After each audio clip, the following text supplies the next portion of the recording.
going to start out with two questions for you. The first one is, are you truly happy in life? Now, the second one is, have you ever had someone who has authority over you tell you to act a certain way or to do a certain thing, but not be willing to do the same thing themselves? Well, Jesus gives us a command in Galatians 5:22 through 23. Now, the fruit of the Spirit is love, joy, peace, long-suffering, kindness, goodness, faithfulness, meekness, and self-control. Against such there is no law. Now, Jesus gives us this command, but he is also the perfect example of it demonstrated in life.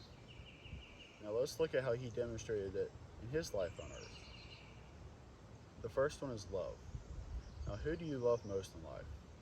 Now, maybe your spouse, girlfriend, or boyfriend, maybe your parents, or maybe a friend. But what would you do if their life was in danger? Would you give up your own life for them? Well, Jesus gave up his own life for us, which we read about in 1 John 3, verse 16. By this we know love, because he laid down his life for us, and we also ought to lay down our lives for the brethren. He laid down his life for us out of love. Now, the second one is peace. We read about peace in Matthew 8:23 through 26. Now, when he got into the boat, his disciples followed him, and suddenly a great tempest arose on the sea, so that the boat was covered with the waves, but he was asleep. Then his disciples came to him and awoke him, saying, Lord, save us, we are perishing. But he said to them, Why are you fearful, O you of little faith? Then he arose and rebuked the winds and the sea, and there was a great calm. Peace in the midst of the storm. That is not something we normally think about when you think of peace. A storm, and especially if you're out at sea on a boat, peaceful is not what you would normally be. Panicked is a better word to describe what you may be. And the apostles were panicked, but Jesus was peaceful. But he rebuked the apostles for being panicked. He said, "Oh, you of little faith." Because while we cannot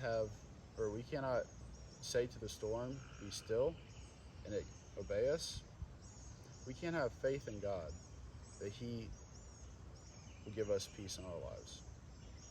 Now, the third one is long suffering. Now, if we want an example of long suffering, we can just look at Jesus' life here on earth. But it's hard to think about long suffering in Jesus without looking at his death.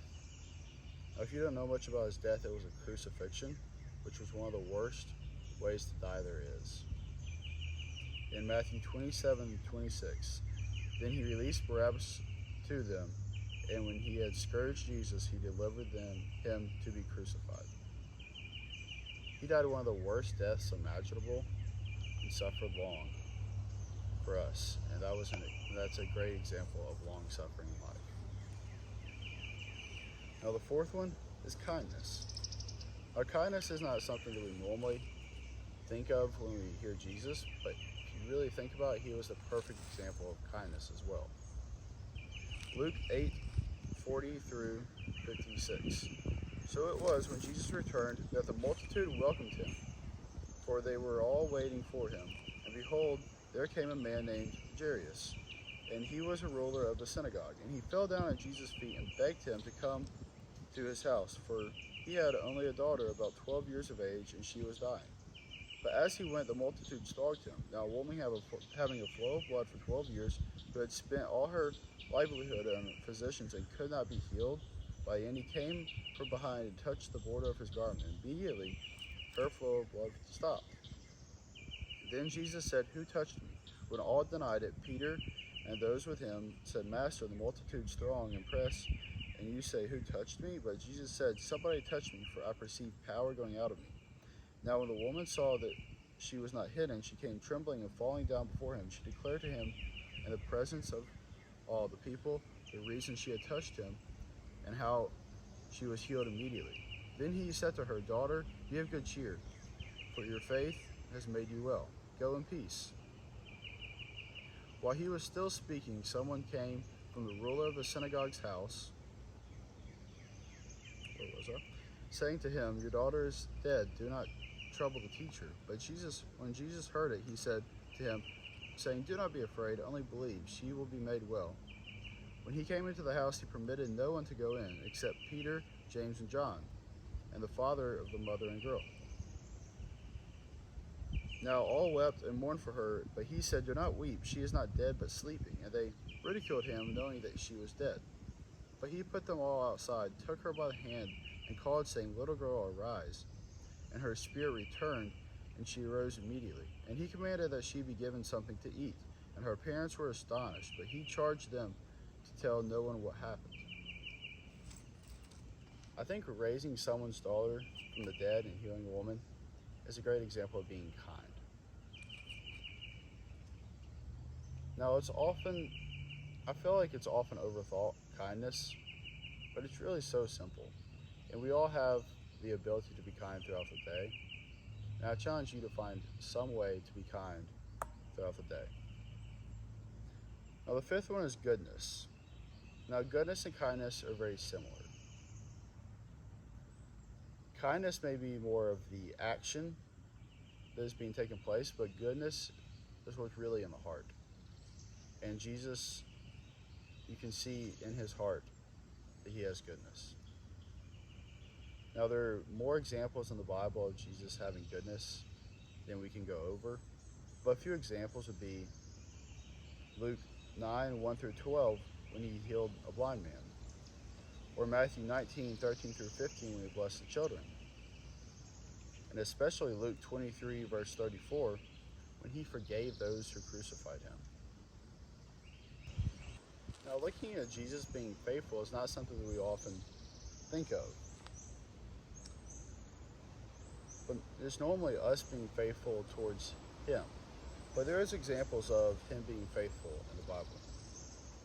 Matthew 26, verse 39 says, "And he went a little further and fell on his face and prayed, saying, O Father, if it is possible, let this cup pass from me. Nevertheless, not as I will, but as you will." Jesus had faith through his death.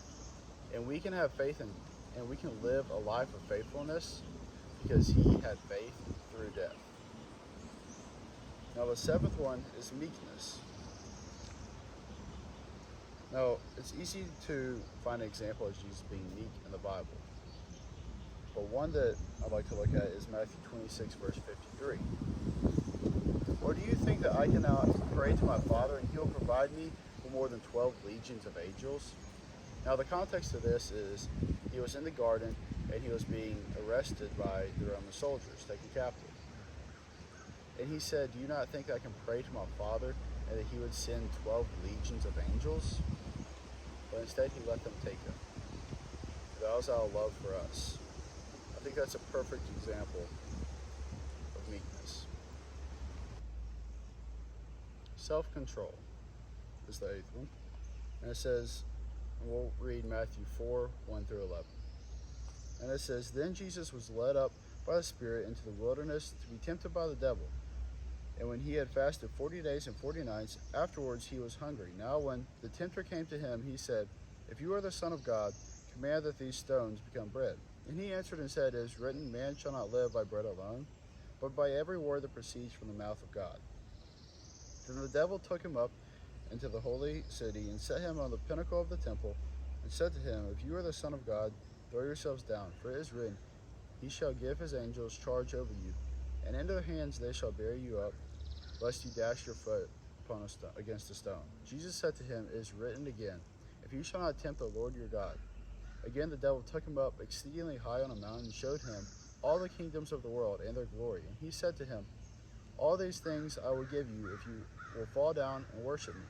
Then Jesus said to him, 'Away with you, Satan, for it is written, you shall worship the Lord your God, and him only you shall serve.'